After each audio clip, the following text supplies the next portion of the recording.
What's up guys, welcome to a God of High School video. Today we're talking about everything relating to our protagonist, Jin Mori. If you're new here and enjoy God of High School content, make sure to subscribe and let me know what character you want me to cover next. And if you haven't already, make sure to join my Discord to talk more about God of High School greatness. And I hope you enjoy. There will be manhwa spoilers, so be aware of that. If you don't want any spoilers, subscribe and probably not watch the rest of the video, but let's go. So Jin Mori, the main protagonist of the God of High School for the most part.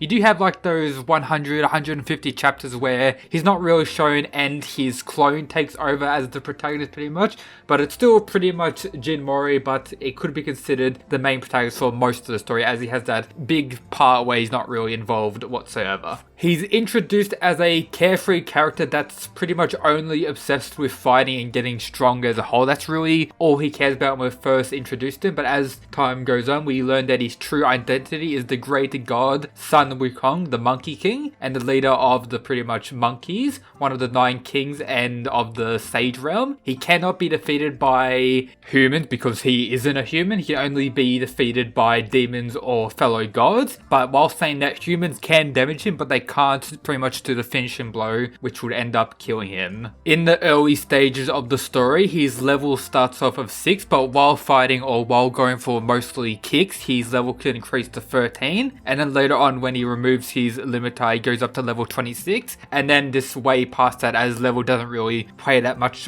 part in the story after that. He's biology around the age 17 to 19 throughout the story, and chronologically he's thousands of years old. I'll talk about his history now and then I'll go into his power and abilities. So around 1000 plus years before the start of the God of High School plot, with the time and everything that we know that happens, the young Monkey King went into the heavenly realm and challenged the gods. There eventually gained the reputation of being able to kill the gods and actually defeated the gods, which hasn't really been done before he did it. Around 400 years after that, the Monkey King alongside the 9 kings of the Sage Realm went to war with the heavenly realm. He eventually fought against the 9-tailed guardian, but to the Monkey King's dismay, their fight was interrupted and the king was captured and put into the 8th Trigrams jail. Although he was in prison and eventually broke out with the help of his army, he had lost most of his strength, and that's where the Jade Emperor and everything that happened with that came into play, which resulted in him turning back into a baby and encasing himself in a crystal. And then as like 400 years passed, 20 plus years before the start of the God of High School story,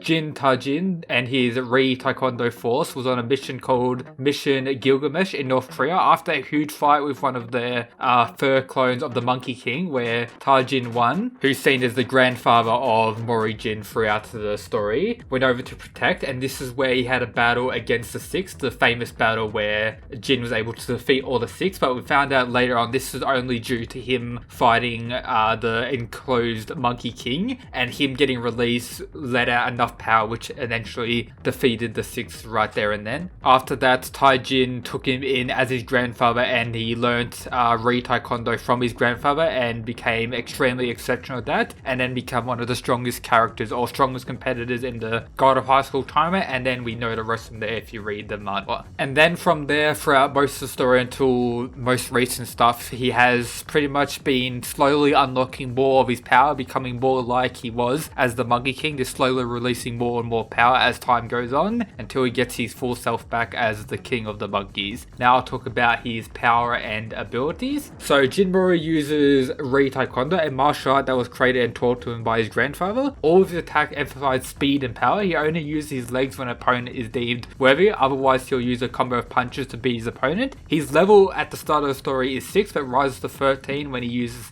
serious-based kick attacks. Also, early on in the story, he survived the effects of the Sage Pill, which is a pill that gives you immense power with a sacrifice of being close to death or killing you if you don't have enough inner potential, or for the sake of Jin Mori, he had enough power within himself that the Sage Pill really had no effect on him but unleashing more of his inner power. And this is what started his road going down, unlocking more memories and getting to his full power when he was the true Monkey King fighting and had all his memories back. So he has superhuman strength, as we know, especially in his, I'll say god form and then base form as like separation between the two.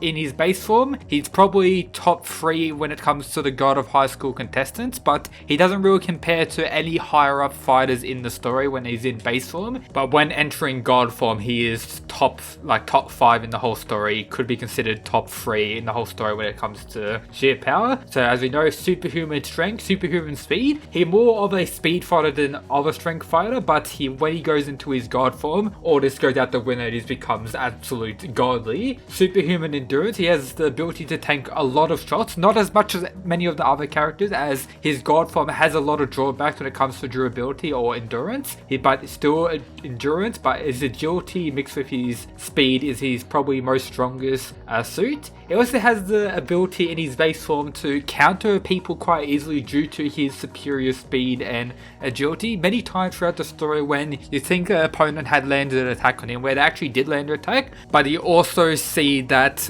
Jin was able to land the attack in that short brief moment. There's many of the spectators and many of the other contestants and characters saying in shock kind of how he's able to land an attack in such a short bit of time. So example, he'll be caught off guard, gone through, someone will land an attack on him, but in that short brief moment, he'll also land an attack just as powerful on his opponent. And then with his, more durability, he's able to get back into the fight stronger. Outside of fighting, he's not the most analytical or smartest fighter. His intelligence or analytical tactics skill really comes to play during fighting, being able to come up with weaknesses of his opponent's martial arts. Even martial arts that directly counter his own, he's able to, throughout the battle, work out counters for that with his own skills. He can also be considered to have immortality when facing people that aren't demons or humans. And then with his god powers, most of his god powers ends up being in a wide range of attacks, so like area based attacks, such as lightning-based attacks that can come from the sky and destroy everything around him. But as a whole, most of his base techniques get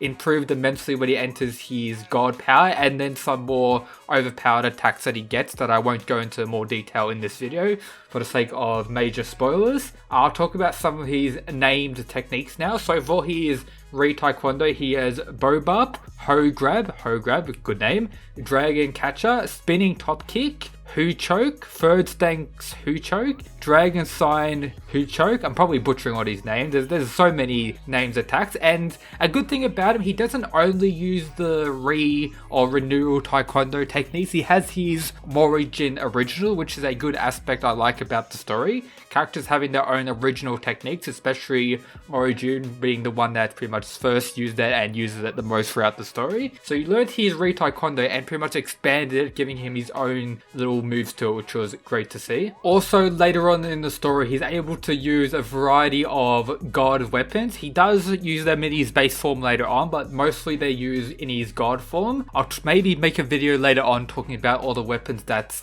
characters use throughout the story, so I won't go into much detail, but just know he does use weapons later on in the story, especially when fighting fellow gods and demons and other opponents that also use weapons. And then one of his most important and notable techniques that takes place around halfway through the story is his ability to clone himself, which is very common at around halfway through the story with him using it, and takes up around 100 chapters where we see the life of one of his clones. So that's all we have for today's video. I won't go into like super major in-depth spoilers, because I don't want this video to, be 50 minutes long going over every little detail about Jin Mori. This is more of a brief outline of who he is, his power and abilities, his history for all of you God of High School fans. As I mentioned at the start, let me know in the comments what character you want me to cover next. I'm currently working on a video covering all the 6, so if you know what the 6 are, I'll be doing all the different stages of the 6 and who they were and everything about them in a couple days. But let me know what characters you want me to cover next. So that's it guys, peace.